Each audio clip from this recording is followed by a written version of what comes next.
pessoas que possam querer estar participando.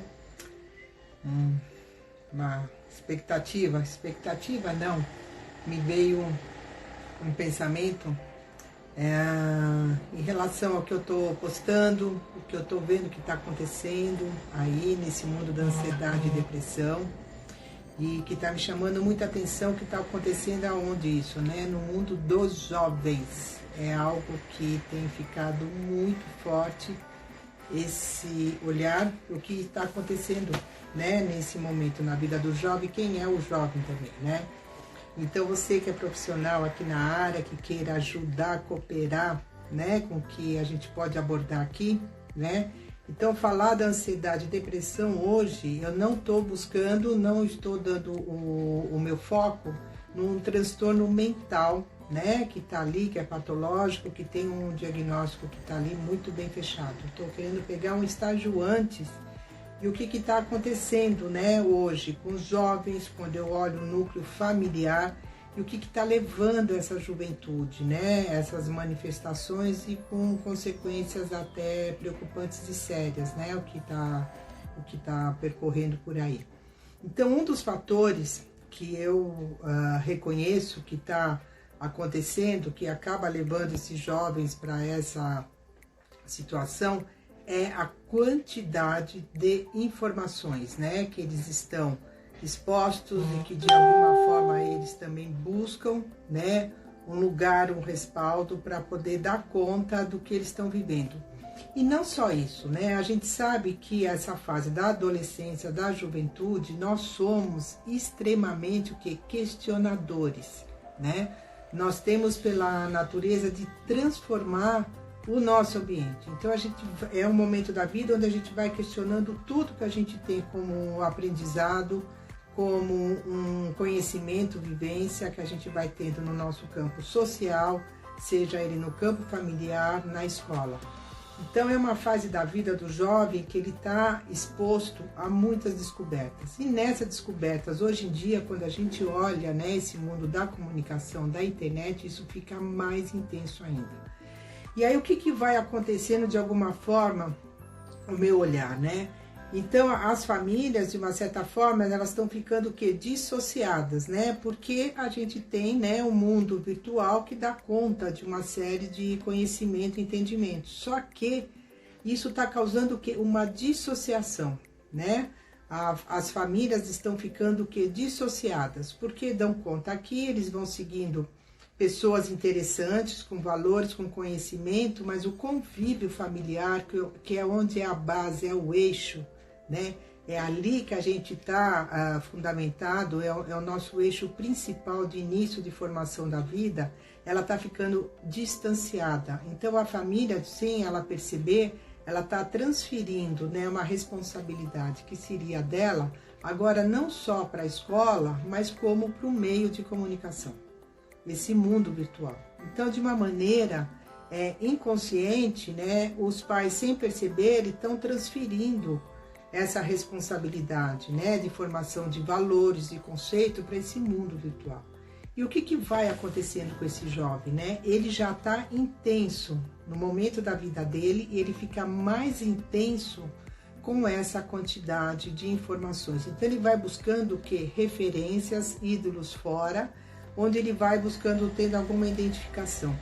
E algumas consequências, né, que vai tendo nisso, que o jovem também ele está vivendo no mundo dele, né, no mundo dele estudantil, ele está passando por uma fase, né, de transformação dentro da sexualidade, na questão hormonal. Então isso tudo já transforma, né, o seu organismo.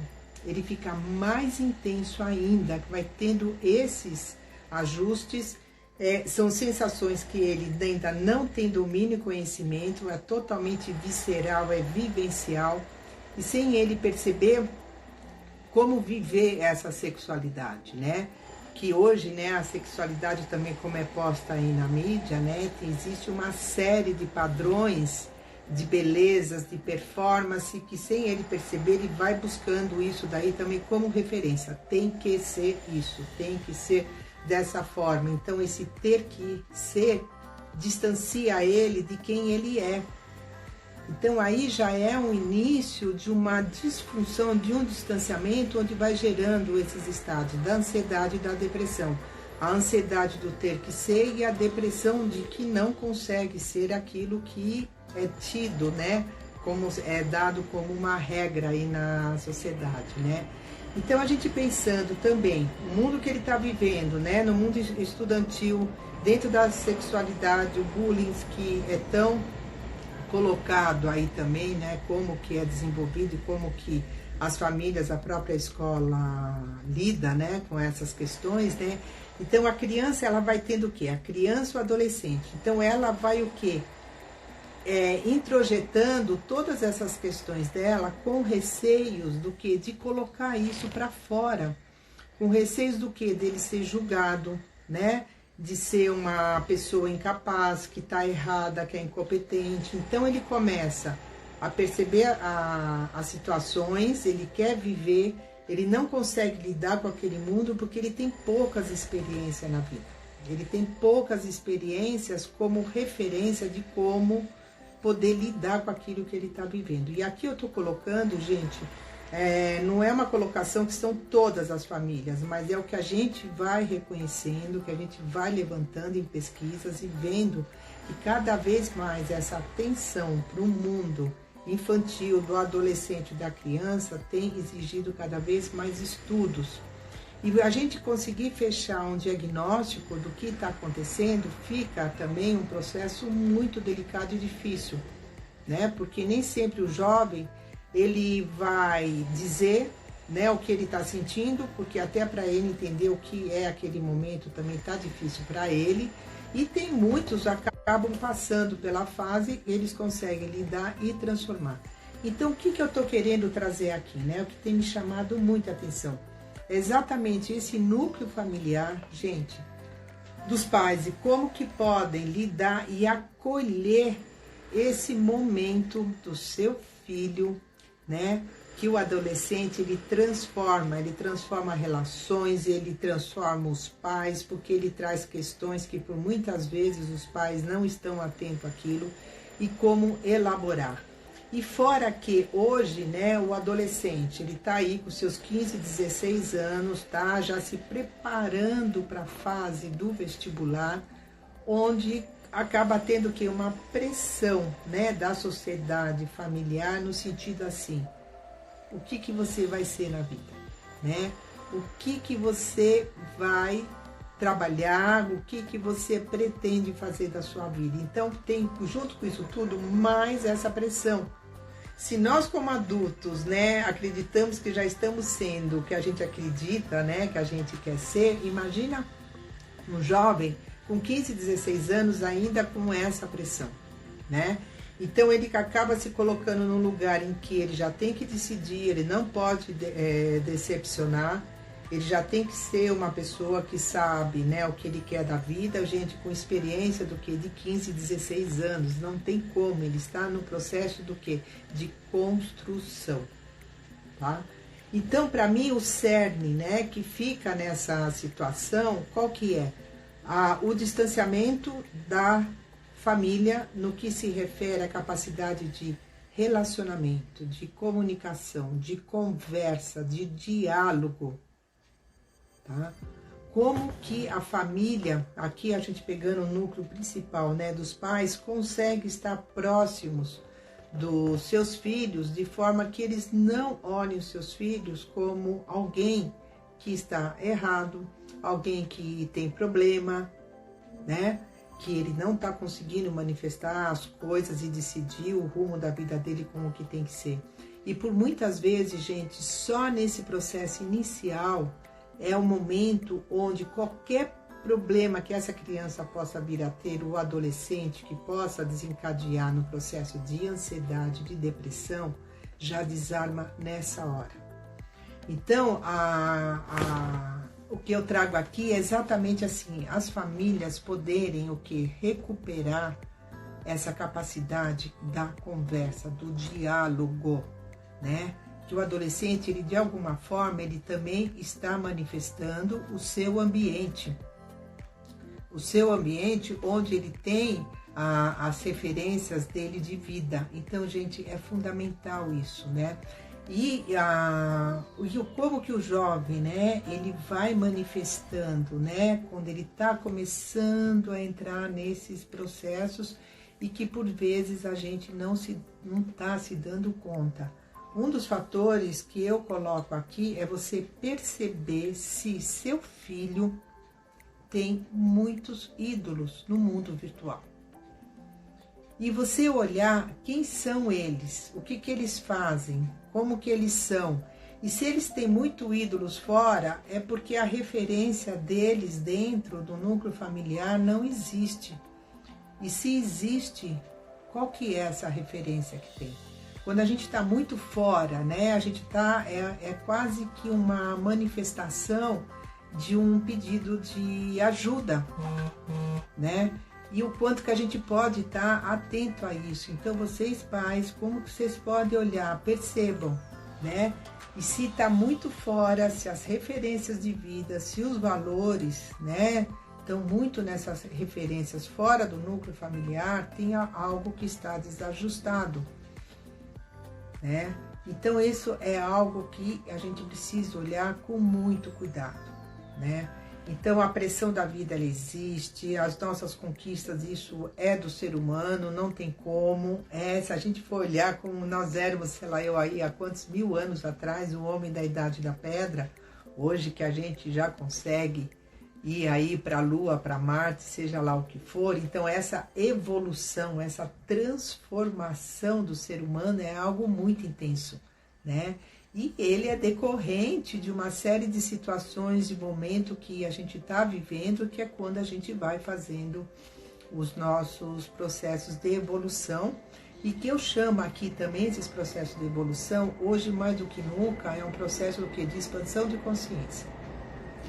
Então, vamos olhar você aí, né, jovem, você que pode estar passando por algo que você se encontra em desafios, em conflitos, que isso está te deixando retraído, que isso está te deixando num lugar de uma sensação de inadequação, porque hoje, mais do que nunca, antigamente a gente tinha as revistas, né? Hoje a mídia está mais intensa, né? Tem o corpo perfeito, que tem a namorada perfeita, que tem o namorado perfeito visualmente, de falar, de conversar.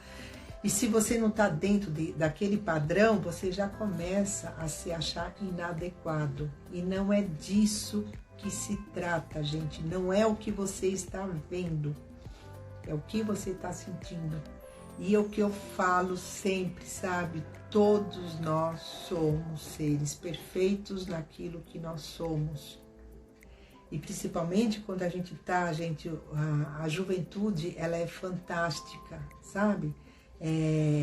Essa sede, né, da vida, dessa curiosidade de explorar, de conquistar, é algo assim fantástico. Então você é perfeito dentro da sua magnitude, dentro da sua conquista de vida, né? Então tudo que você olha, que o outro está dizendo que é como é, aquilo está no mundo dele, você pega aquilo que é bom para você, mas faça contato, não se desconecte dessa pessoa fantástica, maravilhosa que você é. E fale do que você está sentindo, fala como que você está sentindo. Falar das nossas fraquezas, gente, é o que nos fortalece. Não é a gente estar toda hora falando, né, que eu sou fodão, que eu conquistei isso não. É quando a gente consegue expor as nossas dificuldades, as nossas fraquezas, é ali que a gente está podendo olhar, é aqui que eu ainda estou fraca. É aqui que ainda tem mais um aprendizado. Agora, se ninguém fala, dá mais a sensação que está todo mundo poderoso e não é, né? Então, quando a gente pensa até numa sala de aula, quem não tem dúvida, não tem por que ter aula, o professor ou ele é perfeito, maravilhoso, que faz com que todos entendam de imediato. Então, quanto mais questões você tiver, quanto mais você puder colocar suas dificuldades, maior vai ser o seu crescimento. né? Se a gente for pegar a vida de um atleta, né? Para cada competição que ele entra, para cada processo que ele está lá em treinamento, ele não está melhorando aquilo que ele já é bom. Ele vai olhar naquilo que ele precisa melhorar. Onde que está o crescimento e o aprimoramento dele, né? Se você já é uma pessoa boa, excelente na matemática, no português, eu sempre falo isso, sabe? Eu vou pegar naquele aspecto na minha vida onde eu sou boa, onde eu sou fodona, né? Vamos dizer assim, aqui, eu vou pegar esse aspecto para ajudar onde eu estou precisando melhorar, onde eu estou precisando aprimorar. Então, é essa balança que a gente tem na vida. Então, fale das suas fragilidades, não tenha medo. Porque quando a gente consegue falar das nossas fragilidades, gente, isso nos dá tanto poder, né? Isso nos dá tanta força e é ser corajoso, né? Então, falar da fragilidade não é ser frágil, não é ser fraco. É você ser uma pessoa que tem condições de evoluir. É você aprender muito com os outros, com as situações, e vai ter um mundo que vai poder te ajudar. Então converse com seus pais, você tem seus professores, sabe? Esteja no núcleo, né, de amigos onde você tenha segurança. Não fique seguindo, né, regras. Eu tenho que ser magro, porque eu tenho que ser uma pessoa eficiente na escola. Você não tem que. Seja a pessoa quem você é, porque na hora que você é quem você é, sabe, essa conexão, né, nesse momento eu tô me sentindo cansado, nesse momento eu tô me sentindo frágil, nesse momento eu tô me sentindo sozinho, eu tô me sentindo incompetente. Fale isso, porque na hora que você fala, você transborda, elimina, aquele peso, sai de você. Ele sai, você não tem noção, porque na hora que a gente começa a falar dessas nossas dificuldades, a gente vai ver um mundo, o nosso entorno, vivendo a mesma situação. Que de repente basta uma pessoa falar e essa pessoa vai dar coragem para outras pessoas também poderem falar. Eu, por exemplo, já tive muitas situações, sabe, que eu na minha vida, quando eu fiz, vou dar um exemplo aqui, quando eu fiz a minha mudança, né, de vida, né, que eu saí do mundo corporativo, estudando tal, e eu fui para o mundo terapêutico e fui estudar medicina chinesa. E eu lembro que na aula, gente, eu levantava a mão e perguntava tudo, eu não ficava com cara de paisagem, de quem está entendendo tudo. E por que eu estou trazendo exemplo? Porque tinha momentos que eu ficava, falei, ai meu Deus do céu, ninguém pergunta nada, será que eu falo? Como é que eu falo? Eu só sei que a partir do momento que eu comecei a levantar minhas perguntas, a turma que estava lá começou também a falar. E era um grupo, assim, imagina, estudando medicina chinesa, era todo um grupo quase que 100% oriental. Então eles praticamente, eles dão conta, né, de aprender. Só sei que eu transformei a classe, porque eu comecei a falar, eu comecei a perguntar. Isso é um exemplo bem reduzido, né, dentro de um curso, né? Então, o que eu quero dizer é assim, na hora que você coloca a sua vulnerabilidade, isso é muita coragem, isso é muita força. E isso que transforma, né? Porque a gente vai melhorar naquele lugar onde está faltando algo para ser olhado, algo para ser trabalhado. É ali que a gente vai olhar, né? Hoje eu dei um exemplo lá do meu vasinho, né, de café, né? Tá ali plantado na terra tudo, né? As outras plantas daquele casa tudo lindas, maravilhosas. E quando eu fui ver, tava sem água. Então é lá que eu tive que olhar, é lá que eu tive que trabalhar. Para o quê? Para aquela planta não morrer. Então é isso dentro do seu processo, sabe? Então essa depressão, ansiedade, sabe? Que a gente pode olhar no mundo, nesse momento, vamos falar assim, do adolescente, é você poder compartilhar. A gente fala, traz isso à tona, não fiquem sozinhos com seus pensamentos, Não fiquem sozinhos com as suas cobranças, tragam isso para o seu mundo, tá? E eu trago muito aqui a fala, né, dentro da aromaterapia, eu como terapeuta, né, e uma das minhas maiores bandeiras aqui, bandeiras que eu digo assim, quando eu trago muito essa visão, é no núcleo familiar. E como que é possível, né, quando eu reconheço, porque eu trabalhei isso muito na minha casa e trabalho com isso também. Então, quando você pode trabalhar com os óleos essenciais no campo da aromatização ambiental da sua casa. E o que faz isso, né? Os óleos essenciais, eles têm toda uma propriedade química, né? E que isso traz um trabalho terapêutico. Ou seja, assim como a gente usa, né? A gente precisa do alimento, a gente precisa da comida com nutrientes perfeitos para a gente poder se fortalecer, precisamos da água para matar a nossa sede. Quando a gente trabalha com os óleos essenciais no aspecto da aromatização ambiental, essas propriedades químicas dos óleos essenciais específicos que ajudam nessa nossa parte mental, ajudam o quê? A regular esse estado que a gente entra sem perceber da ansiedade e da depressão. De que forma, né?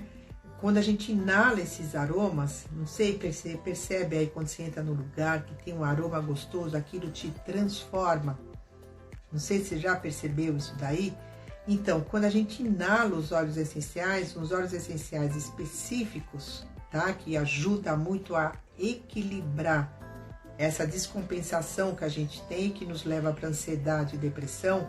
Quando a gente trabalha com alguns óleos essenciais específicos, principalmente os cítricos, né, como a bergamota, o limão, a laranja, a própria lavanda, né? Quando a gente inala esses óleos e está no ambiente onde você estuda, no ambiente da tua casa, isso ajuda o quê? A equilibrar essa sensação, esse estado de ansiedade e depressão. Então, quando você traz esse recurso para a sua vida, ele te dá estrutura para o que não afundar. E quando eu digo aqui não afundar, é para que esse estado da depressão, da ansiedade, ele comece a entrar num estado de uma evolução muito grande, né? E tendo que o tempo buscar um tratamento, um apoio psiquiátrico, tá? Falar, Cris, isso é um milagre? Gente, eu não estou falando em milagre, eu estou falando assim de estrutura, ferramentas, tá? Que nos ajudam a lidar com o momento que a gente tá na vida. Então, num campo familiar, um adolescente, ele sempre vai causar uma transformação na família, uma outra fase, né? Quando vem o nascimento, a adolescência, onde a criança põe a casa de ponta cabeça, né? Então, vocês como pais, eu como mãe também, que já fui, esse é um recurso fantástico, que ajuda o quê? A equilibrar, ajuda o que? A aproximar, ajuda o que? A tirar a tensão que hoje todos, de alguma forma, a gente está vivendo esse estado de ansiedade que pode levar à depressão. E aqui estou deixando bem claro, tá? Eu não estou falando de uma síndrome, né? De um transtorno mental. Aqui eu estou falando antes de entrar nesse processo, desse estágio de um transtorno mental. Tá? Então, trabalhar a nossa vida de uma forma preventiva não é fácil, mas é possível, ok? Então, é isso que eu quis trazer aqui, hoje nessa fala, nessa atenção, né? No que se refere a estado de ansiedade e depressão, em específico nesse mundo dos jovens, tá? Trazendo atenção, pais, famílias, olhem para os seus filhos, conversem com eles, explorem o mundo deles pessoal. Isso é fundamental. A humanidade hoje em dia está ficando cada vez mais distante desse espaço e se direcionando de uma maneira muito intensa para o mundo virtual. Esse é um dos nossos grandes riscos desse distanciamento. Eu acho que o mundo virtual, ele ajuda em muita coisa, mas ele não substitui, tá? Esse nicho familiar. A gente não pode transferir para o mundo virtual esse nicho familiar. Ele pode ser algo até que a gente olha e leva para o campo familiar, até para questionar tudo que você está olhando lá. Então, pais, o que eu falo para vocês? Fiquem atentos, né? Vejam o que seus filhos têm feito, quais são os ídolos deles, quais são as referências que eles estão trazendo, tá? E abram esse canal, abram essa possibilidade de conversa com eles. Fiquem atentos a isso. É fundamental a gente resgatar o diálogo, tá?